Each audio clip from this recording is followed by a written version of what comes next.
Do you know someone who's been fighting the same bad habit for years, swearing this time will be different, then ending up right back where they started? It happens with alcohol, drugs, food, scrolling, procrastination, anything that gives quick relief and long-term regret. You've probably seen the classic cycle. A person goes extreme, cuts out every unhealthy thing, hits the gym every day, tries to outwork their own biology, and then real life shows up. Stress hits, work piles up, family needs attention, the routine becomes impossible to maintain, and the moment it breaks, they don't just slip, they rebound harder than before. And if we're being honest, there's a chance that person is you. But what if I told you there's a simple system, built from a few Japanese principles we've covered on this channel, that can help you change any habit without relying on hype or willpower? It blends Ikigai, Kaizen, Hara Hachi Bu, Wabi-Sabi, and Gambaru into one practical approach you can actually live with. Here's the warning. This system goes against what most productivity coaches preach, and it goes against the all or nothing motivation culture we see every day. Because it asks you to do something almost embarrassingly small, so small you'll be tempted to dismiss it, until one day you realize it worked. Before I show you the system, subscribe to Presence and Power. Because this isn't a video you watch once and forget. It's a mindset you come back to when your discipline gets tested.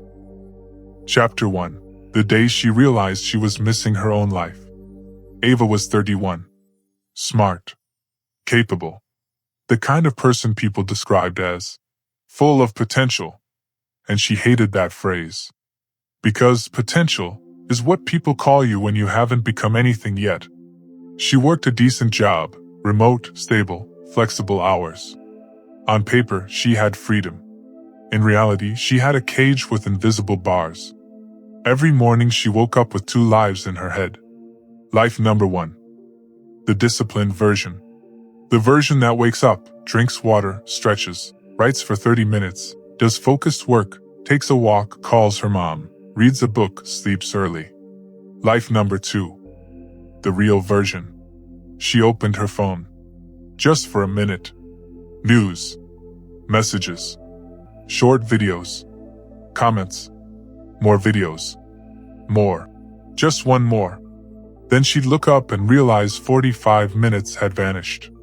And the moment she noticed, she'd feel that familiar tightness in her chest. Not panic. Something worse. Resignation. Because this wasn't new. This was normal. So she'd whisper the same lie she'd been whispering for years. Okay. I'll start after lunch. After lunch became after work. After work became tomorrow. And tomorrow became nothing. At night, she would sit in bed with the phone 2 inches from her face, eyes burning, brain buzzing, and she'd watch other people living. Other people building businesses. Other people getting fit. Other people traveling. Other people creating art. Other people becoming who they said they'd become. And the cruelest part? She wasn't even jealous. She was tired. She didn't want their life. She wanted her own life back. But she didn't know how to get it. She tried willpower. She deleted apps, then reinstalled them. She set screen time limits, then typed the passcode anyway. She tried dopamine detoxes, productivity systems, morning routines so strict they looked like military schedules. And every time she failed, she didn't just lose a day. She lost trust. That's what most people don't understand. Every broken promise is not just a mistake. It's a vote for the identity. I don't follow through. And after enough votes, your brain stops arguing. It accepts it as truth. Then one Thursday night, something happened that looked small, but hit like a punch. Ava's younger brother called her. He was getting married in 3 months. He said, "Hey, can you help me write my vows? You're the writer in the family." Ava laughed. But it came out wrong. He paused and said, "You are still writing, right?" Silence. Not because she didn't know what to say. Because she did know. She wasn't writing. She hadn't written anything real in almost 2 years. Not because she lacked talent. Not because she lacked time. Because she lacked control. After the call, she sat in the dark with the phone in her hand and realized something. She wasn't just procrastinating tasks. She was procrastinating her identity. And she couldn't even remember when she gave herself permission to quit. That night she opened a blank document, just to prove she still could. She stared at the blinking cursor for 10 minutes. Then, without thinking, she opened her phone again. And the cursor kept blinking, like a quiet heartbeat. A reminder that her real life was waiting, while she was elsewhere. That was the moment she finally admitted the truth. I don't need motivation. I need a system. Chapter 2. The Stranger Who Didn't Try to Save Her. 2 days later, Ava went to a small bookstore cafe near her apartment. It wasn't trendy. No neon signs. No influencers taking photos of their drinks. Just wood shelves, quiet music, and the smell of paper. She liked that place because it made her feel like the version of herself she missed. She bought a coffee, picked a corner table, opened her laptop, and immediately reached for her phone. Then she froze. Not because she had discipline. Because something was different. She noticed someone watching her. Not in a creepy way. In a calm, observant way. An older Japanese man, maybe late 60s, sitting 2 tables away with a book and a small notebook. He had the kind of stillness that made the room feel louder. Ava looked away, embarrassed, and tried to work. 5 minutes later, she checked her phone again. When she looked up, the man was standing next to her table. He didn't smile too much. He didn't act familiar. He just said gently, "May I ask you a strange question?" Ava blinked. "Sure." He pointed at her phone and asked, "Do you want that?" She almost laughed. "Not really." He nodded like he expected that. Then he said, "Then why do you practice it every day?" That annoyed her. Not because he was rude. Because he was right. Ava sighed. "It's complicated." He pulled out the chair across from her, but didn't sit yet. He waited. Ava surprised herself by saying, "I keep trying to stop. I can't. I've tried everything." The man sat down slowly, like time didn't own him. He said, "In Japan we have a word. Kaizen." Ava had heard it before. Business people used it in boring meetings. She said, "Yeah. Continuous improvement, right?" He nodded. Then he said something that hit differently than a motivational quote ever could. "You are trying to change your life with actions your nervous system cannot survive." Ava frowned. "What does that mean?" He leaned slightly forward. "Your brain does not fear failure. It fears sudden change. Sudden change feels like danger." Ava stared at him. He continued, "So when you try to become perfect overnight, your brain fights back. It pushes you toward what is familiar, even if familiar is destroying you." Ava whispered, "So what do I do?" The man looked at her laptop, then at her phone, then back at her eyes. "I will give you one task," he said. "One task so small you will want to reject it." Ava almost rolled her eyes. But she was tired of her own patterns. So she said, "Fine. Give me the task." He held up one finger. "Every day, open a blank document and write one sentence." Ava waited for the rest. There wasn't any. "One sentence?" she said. He nodded. "One sentence. Then you may stop. And you may scroll after if you wish." Ava stared at him, almost insulted. "That won't change anything." The man's eyes stayed calm. "No," he said. "One sentence will not make you a writer." He tapped his notebook lightly. "But it will make you a person who keeps promises." Then he stood up. And before he walked away, he said, "Return tomorrow. Tell me if you did it." Chapter 3. Kaizen, the power of the smallest promise. That night, Ava went home and did something she hadn't done in a long time. She prepared a promise like it mattered. She opened her laptop and created a document titled, "One Sentence." Then she placed it on her desktop. No fancy system. No productivity app. Just a doorway. The next morning, she woke up, reached for her phone, and stopped. Not because she became disciplined, because she remembered the man's question. Why do you practice what you don't want? She sat at the kitchen table, opened the document, and wrote one sentence. I miss the version of me that finishes what she starts. That was it. She closed the laptop. Her brain waited for the catch.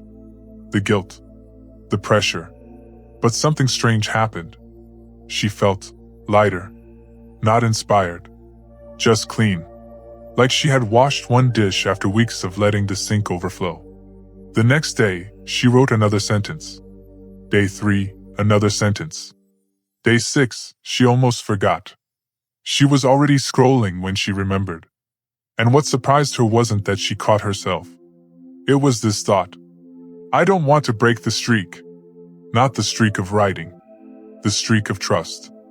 On day 10, she wrote her sentence and then, without forcing it, she wrote a second one. Then a third. She stopped herself. Not because she lacked ideas. Because she was following the rule. One sentence. The next day, she met the man again at the bookstore cafe. He was there, same table, same stillness. He looked up and asked only one thing. Did you do it? Ava nodded. 10 days. The man smiled slightly. Then he said, Good. Now you understand Kaizen, continuous improvement through microscopic change. Ava leaned back. But it feels stupid. He nodded. Yes. It should. Because your ego wants dramatic change. Your ego wants a story you can brag about. Kaizen does not care about your ego. Kaizen cares about compounding. He picked up his cup, took a slow sip, and said, Most people fail because they try to write a book on day 1. Ava laughed. That's literally me. He continued, You don't write a book. You become the kind of person who writes, and then the book appears. Ava looked at him. So what's next? He said. Now we had a second promise. Ava braced herself for something intense. He held up 2 fingers. After you write your one sentence, you will wait 10 minutes before touching your phone. Ava frowned. That's it. He nodded. If you want to scroll after 10 minutes, you may. No guilt. Ava asked. Why 10 minutes? He said. Because 10 minutes is survivable. Survivable. Ava repeated, like she'd never thought about self-improvement that way. He leaned in slightly and said, You are not building discipline. You are building tolerance. Tolerance for what? She asked. The man answered. Silence. Boredom. Discomfort. The space where your real life lives. Chapter 4, Hara Hachi Bu, Learning Moderation, Not Punishment. Ava did the 10-minute rule.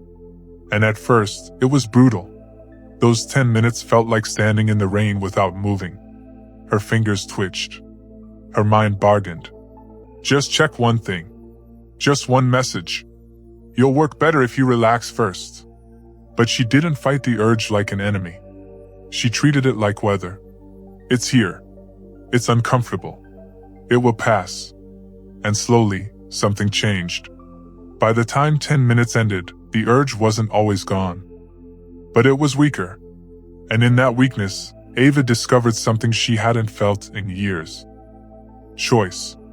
One morning, she didn't scroll after the 10 minutes. Not because she was strong. Because she genuinely didn't want to. She wanted to keep writing. That scared her. Because it meant her old identity was dying. And death, even of something harmful, feels like fear. A week later, she asked the man, Why does this work? Why do tiny rules work better than extreme rules? He said, Because you are not trying to become a different person. You are trying to become a consistent person. Then he taught her a principle from Okinawa. Hara Hachi Bu, he said. Ava stumbled over the words. He explained, Eat until you are 80% full. Ava nodded. I've heard of that. He continued, It is not only about food. It is about life. He tapped her phone. When you try to eliminate something completely, you create rebellion. He tapped her laptop. When you try to do everything perfectly, you create burnout. Then he said, your goal is not purity. Your goal is control. So Ava applied Hara Hachi Bu to her digital life. Not, no phone. Just, less phone. Not, write for 3 hours. Just, 1 sentence. Not, become a new person. Just, be 1% better today. And here's what shocked her. The more she did less, the more she wanted less. Because moderation isn't restriction. Moderation is retraining. You're teaching your brain. We stop when we choose to stop.